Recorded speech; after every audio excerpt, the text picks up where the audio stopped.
2022, c'est peut-être le début de la Troisième Guerre mondiale, c'est aussi le début de la collaboration des montres Omega et Swatch, j'espère que vous avez vu ça, mais c'est surtout le 50e anniversaire de la Royal Oak de chez Audemars Piguet.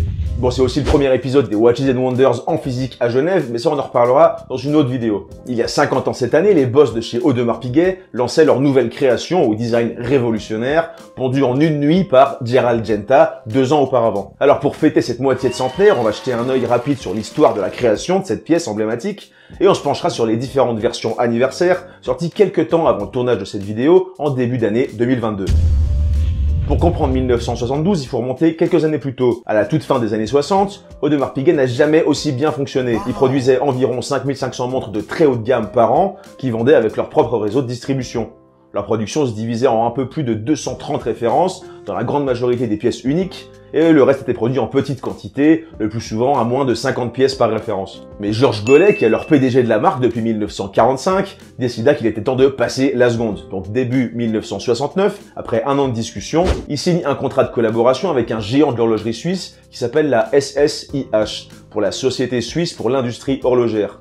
C'était un groupe qui gérait plus de 20 marques, et qui distribuait plus de 4,6 millions de montres par an, donc vraiment un géant de l'horlogerie, dans plus de 15 000 points de vente. Audemars Piguet garde son indépendance totale, ça change pas, mais elle bénéficie des agents de la SSIH pour distribuer ses pièces partout dans le monde. En 1970, M. Gollet rencontre justement ses agents. On a Carlo De Marchi, Charles Doro et Charles Botti. Ces 3 agents ont une influence considérable sur le monde de l'horlogerie, et à l'époque on les surnommait les 3 mousquetaires.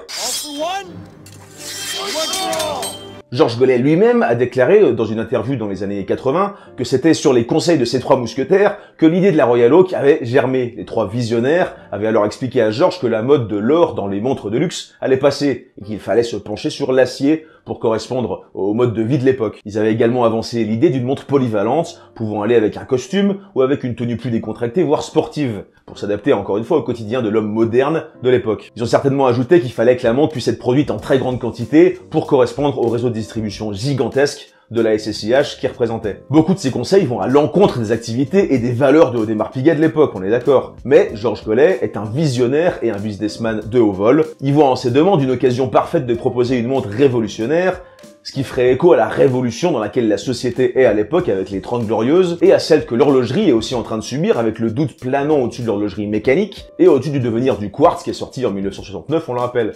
Dans un contexte si instable, le pari de la nouveauté est risqué, mais M. Gollet décide de le relever. Pour limiter les risques financiers, il décide quand même de convaincre des distributeurs à s'engager à précommander des montres avant leur production, en se basant sur des dessins. Donc il lui faut un dessin. Pour ça, il appelle un ami à lui, le designer Gerald Genta. Gerald Genta, il travaille déjà de temps en temps avec l'horlogerie. Par exemple, en 1954, il a dessiné la Paul Router de chez Universal Genève, qu'on a pu redécouvrir avec les Watch Arts il y a pas très longtemps, si vous voulez aller jeter un œil, mais aussi avec Omega ou avec Audemars Piguet à plusieurs reprises. D'ailleurs, Genta et Gollet s'entendaient très bien, d'un point de vue personnel comme professionnel. Ils portaient d'ailleurs la même montre, une Audemars Piguet 5233, absolument grandiose. En 1970, Genta a 38 ans, il collabore avec AP sur plusieurs projets de design, mais il participe aussi à l'accueil des clients dans les salons et il supervise l'installation des montres en vitrine pour les salons comme le Baselworld par exemple, qui s'appelait pas encore comme ça, mais passons. Il est donc à Genève le 10 avril 1970, la veille de l'ouverture du salon, lorsqu'il reçoit un coup de téléphone de son ami Gollet dans l'après-midi. Dans une interview des années plus tard, il expliquait qu'il se souvenait très précisément de l'appel qui a en effet marqué une partie de l'horlogerie. Monsieur Genta, nous avons une distribution qui nous demande une montre de sport en acier qui n'existe pas. Ok, bah c'est cool. Il me faut le dessin demain matin. Ok, bah c'est moins cool. Genta raccroche et se met au travail évidemment. Dans la même interview, il explique que son cerveau avait transformé une montre qui n'existe pas en une montre dont l'étanchéité n'existe pas. C'est ce détail qui lui aurait rappelé un scaphandrier vu pendant son enfance sur le pont de la Machine à Genève. Il se souvient alors des 8 boulons et du joint en caoutchouc autour de la vitre du scaphandrier qui était là pour protéger la vie du plongeur sous l'eau.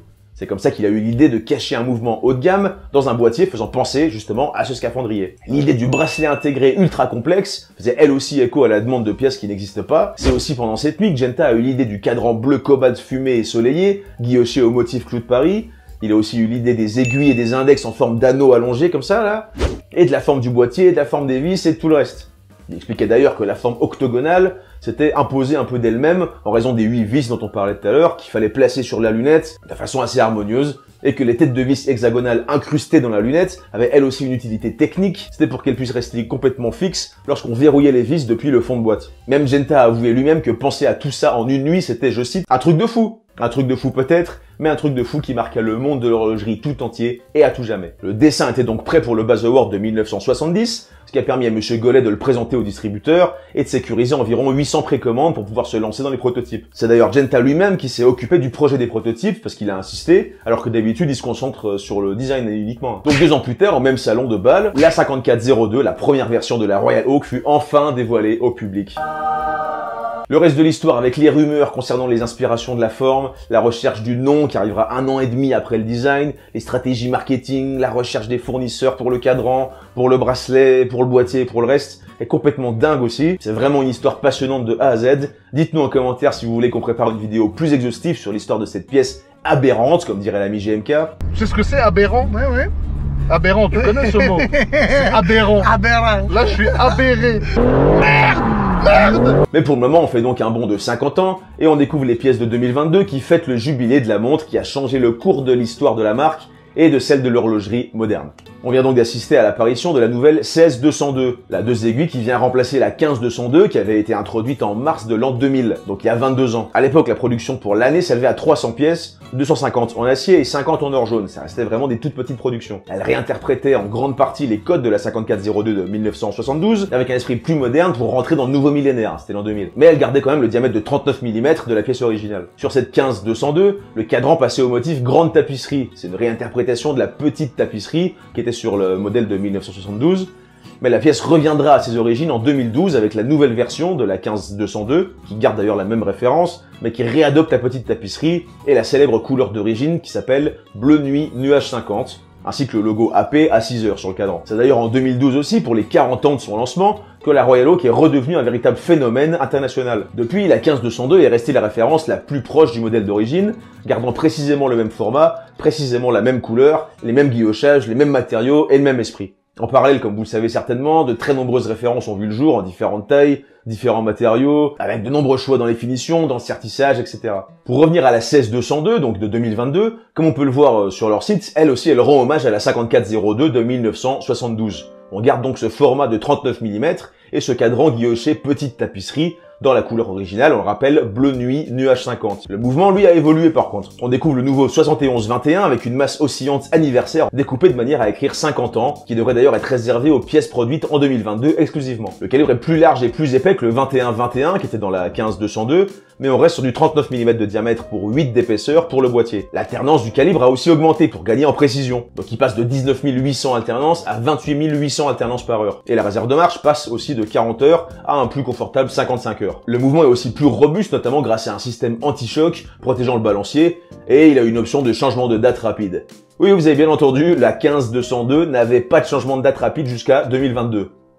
Ces RDX et ces aiguilles sont en or gris et ils sont traités avec un matériau luminescent respectant exactement le style de 1972. Le bracelet reste en acier lui aussi, il est équipé d'une boucle déployante et le prix catalogue de la montre est de 31 200 €. Si jamais en 1972, la 5402 était vendue 3 300 francs suisses. Bon, c'était pas la même époque, c'était déjà le prix d'une montre en or, ce qui fait d'ailleurs partie de la genèse de la Royal Oak, affichée comme la première montre en acier au monde au prix de celles en or. Par contre, au moment où je tourne cette vidéo, chez Chronext, il y a une version en 33 mm en quartz à moins de 12 000 €. Bon, vu que c'est une 33 mm, ça vaut peut-être le coup de se la faire envoyer dans un de leurs linges pour pouvoir l'essayer gratuitement et pour pouvoir prendre votre décision après. Il y en a même une autre à 8 250 €, bon, c'est une 26 mm, encore une fois, c'est bien de l'essayer. Vous pouvez vous la faire livrer chez vous, l'essayer, si elle vous convient pas, vous la renvoyez, vous rembourse, pas de problème. En tout cas, pouvoir s'offrir une version de cette montre en dessous de 10 000 €, c'est quand même cool. En plus, avec notre code Le Calibre, vous aurez des réductions supplémentaires. Donc cliquez sur le lien en description et allez en apprendre un peu plus. Par contre, s'il y a plus celle en 33 mm, c'est peut-être moi qui l'aurai quoi, mais...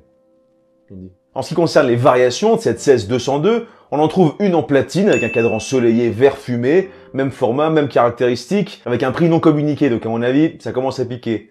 Il y en a aussi une autre en or jaune, avec un cadran guilloché petite tapisserie couleur or jaune fumé, toujours le même format, toujours les mêmes caractéristiques, le même calibre, avec un prix de 68 300 €. Là, ça ne déconne carrément plus. Il y a aussi une version en or rose au même prix, toujours avec les mêmes caractéristiques, avec un cadran un peu gris anthracite fumé, très sympa. Dans le même format, on a aussi eu droit à des nouvelles versions squelettes, entraînées par le nouveau calibre manufacture 71-24. Les 16-204. Il y en a une qui est en acier, elle affiche un prix de 87 500 €, et la seconde est en or rose, avec le même calibre et avec un tarif non dévoilé. En parallèle, on a aussi découvert des pièces 3 aiguilles en 37 mm pour 8,9 d'épaisseur, c'est les 15-550. Elles sont disponibles en différentes couleurs de cadran avec un boîtier en acier, en or rose, mais aussi une version biton, acier or rose, assez sympa. Certaines de ces références sont la lunette sertie de diamant pour apporter un peu de joaillerie dans le mix et un peu plus d'exclusivité encore à ces pièces déjà très rares. Là aussi, c'est un nouveau calibre qui les entraîne, c'est le 5900 et c'est 60 heures de réserve de marche. Il y a aussi la masse oscillante anniversaire qu'on retrouvait sur la 39 mm. Il y a les Royal Oak chronographes aussi qui ont subi quelques changements. Ils restent disponibles en 38 mm et en 41 mm, ça bouge pas. D'ailleurs, le calibre est encore le même que les anciens chronographes. Mais les boîtiers et les bracelets ont été légèrement retravaillés, le logo a été aussi modifié, les couleurs également, avec notamment le retour du bleu nuit emblématique, ça c'est plutôt cool. Pas de nouveau calibre donc comme on l'a dit pour cette gamme. Pour finir, une autre nouveauté, c'est les 26-730, les nouvelles références de Royal Oak tourbillon. Elles gardent le calibre 29-50 qui a été dévoilé en 2020, mais elles adoptent une nouvelle couleur. Perso, j'adore la version en titane au cadran micro-billet bleu fumé, je trouve que c'est la plus réussie de la collection, avec la classique 16202 évidemment. Il y a aussi la 27-735, tourbillon volant squelette automatique avec le nouveau calibre 29-72, qui est en fait un 29-50 squeletté pour l'occasion. Il s'en est passé des trucs en 50 piges, hein. Alors laquelle de ces Royal Oak 50e anniversaire est votre préférée, et laquelle vous allez vous offrir pour votre prochain anniversaire? Dites-le nous en commentaire, dites-nous aussi ce que vous pensez de ce format, c'est toujours cool d'avoir votre avis, et à bientôt les calibrés.